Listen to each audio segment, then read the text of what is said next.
নমস্কার বন্ধুরা, আশা করি আপনারা সবাই ভালো আছেন। আজ 22শে জুন 2024 সাল শনিবার। আরও বেশ কিছু গুরুত্বপূর্ণ আপডেট নিয়ে আপনাদের সামনে হাজির হয়েছি বন্ধুরা। আপনারা সাথে থাকুন, দেখতে থাকুন। সামগ্রিকভাবে বরাক উপত্যকার বন্যা পরিস্থিতির কিছুটা উন্নতি হলেও দক্ষিণ করিমগঞ্জে এখনও বন্যা পরিস্থিতি অপরিবর্তিত রয়ে গেছে বন্ধুরা। করিমগঞ্জে সিংলা নদী বিপদসীমার নিচে নামলেও এখন অবধি লঙ্গাই ও কুশিয়ারা নদী বিপদসীমার উপরে প্রবাহিত হচ্ছে। করিমগঞ্জ জেলার বারৈগ্রাম অঞ্চলে জল কিছুটা কমলেও নিলামবাজার, সুপ্রাকান্দি ও কালীগঞ্জের নিচু এলাকার জল এখনও স্থিতাবস্থায় রয়ে গেছে। এখন পর্যন্ত পাওয়া খবরে উত্তর ও দক্ষিণ করিমগঞ্জের সিংহভাগ গ্রামে বন্যা পরিস্থিতি অপরিবর্তিত। শহর করিমগঞ্জে যদিও জল কিছুটা নেমে গেছে, তাই অনেকেই ত্রাণ শিবির থেকে বাড়ি ফিরে গেছেন। তবে দক্ষিণ এবং উত্তর করিমগঞ্জের কয়েকটি গ্রামে নতুন করে লঙ্গাই নদীর জল প্রবেশ করেছে বলে জানা গেছে। এদিকে প্রতিকূল আবহাওয়ার জন্য বাজারে শাকসবজির দাম এখন আকাশ ছোঁয়া। প্রায় 3 থেকে 4 গুণ দাম হাঁকছেন স্থানীয় সবজি ব্যবসায়ীরা।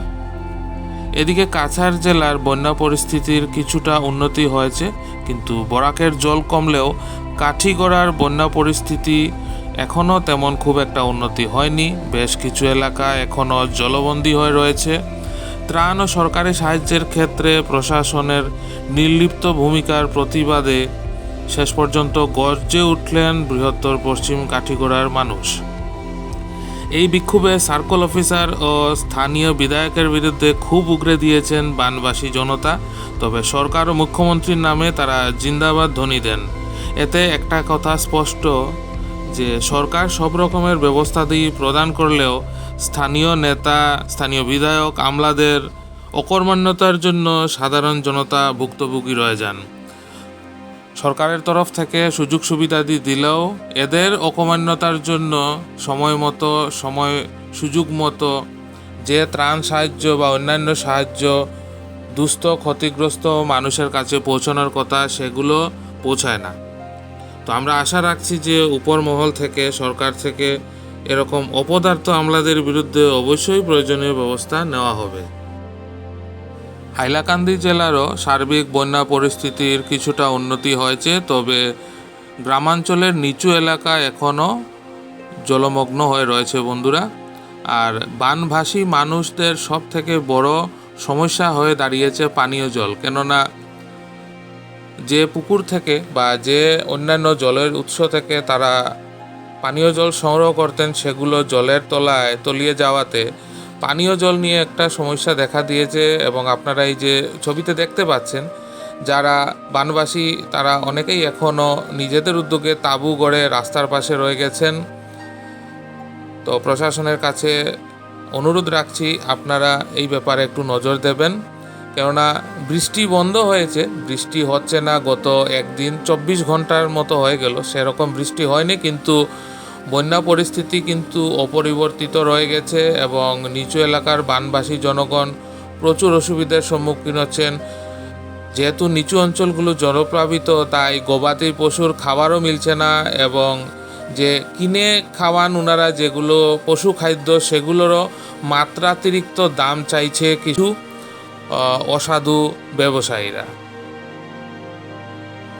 বরাক উপত্যকার যারা মৎস্য চাষি ভাইরা আছেন, তারাও এই বন্যার কারণে প্রচণ্ডভাবে ক্ষতিগ্রস্ত হয়েছেন। কেননা অনেক পুকুর, ফিশারির পাড় ভেঙে গিয়ে বন্যার জল ঢুকে পড়ায় তারা কিছুদিন আগে যে মাছের পোনাগুলো নিজেদের ফিশারিটা পুকুরে দিয়েছিলেন, সেগুলো অলরেডি বেরিয়ে গেছে। এতে সার্বিকভাবে হাইলাকান্দি, করিমগঞ্জ এবং কাছাড় জেলার যে মৎস্য ব্যবসায়ীরা আছেন তারা প্রচণ্ড ক্ষতির সম্মুখীন হয়েছেন। এক্ষেত্রে আমাদের তরফ থেকে আমরা সরকারের কাছে আবেদন রাখব যে যারা মৎস্য চাষি ভাইরা আছেন এবং যারা কৃষক ভাইরা আছেন, এই বন্যার ফলে তাদের যে সামগ্রিকভাবে ক্ষয়ক্ষতি হয়েছে তার ক্ষতিপূরণ অবশ্যই বরাদ্দ করার জন্য। বন্ধুরা, আপনারা এই ভিডিওটা আপনাদের চেনাশোনা সবার সাথে যতটুকু পারুন শেয়ার করুন, যাতে এই ভিডিওটা সবার মধ্যে ছড়িয়ে পড়ে। বন্ধুরা, আপনারা দেখছেন আজকের আপডেট 22শে জুন 2024 সাল শনিবার। সাথে থাকুন বন্ধুরা, দেখতে থাকুন। যদি বন্ধুরা আপনারা আমার সাথে যোগাযোগ করতে চান তবে স্ক্রিনে দেওয়া ইনস্টাগ্রাম আইডিতে অবশ্যই মেসেজ করবেন। আপনার ফোন নাম্বারটাও শেয়ার করতে পারেন যদি চান যে আপনার এলাকার কোনো সমস্যা আমার ভিডিওর মাধ্যমে সবার সামনে তুলে ধরব, তবে অবশ্যই আমি আপনার এলাকায় পৌঁছে যাব। আপনার এলাকার সমস্যা আমার চ্যানেলের মাধ্যমে সবার সামনে তুলে ধরব বন্ধুরা।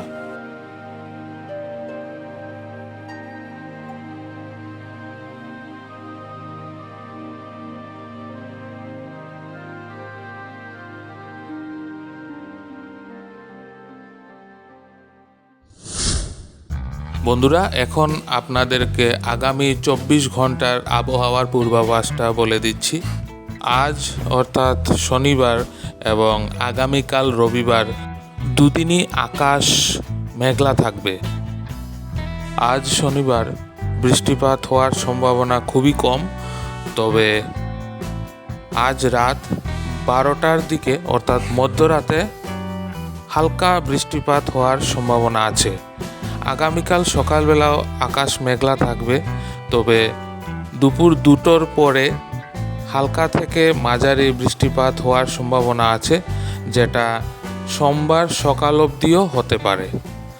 আগামী মঙ্গলবারও আকাশ মেঘলা থাকবে। তো বন্ধুরা, আজকের ভিডিওতে আপডেট এতটুকুই থাক। আশা করি আজকের আপডেটগুলো আপনাদের ভালো লাগবে। যদি ভালো লাগে তো অবশ্যই কমেন্ট করে জানাবেন, একটা লাইক করে দেবেন, আপনার চেনাশোনা সবার সাথে ভিডিওটা শেয়ার করবেন। আর যারা নতুন দেখছেন তারা প্লিজ চ্যানেলটা সাবস্ক্রাইব না করে যাবেন না। সাবস্ক্রাইব করে পাশে থাকা বেল আইকনটা অবশ্যই প্রেস করে দেবেন, তাতে যখনই আমি আর একটা নতুন ভিডিও দেব তার নোটিফিকেশন সাথে সাথে আপনার কাছে চলে আসবে। খুব তাড়াতাড়ি আগামীকাল আর একটা নতুন ভিডিও নিয়ে আপনাদের সামনে হাজির হব। ততক্ষণ আপনারা সবাই ভালো থাকবেন, সুস্থ থাকবেন। পাশে থাকার জন্য অনেক অনেক ধন্যবাদ।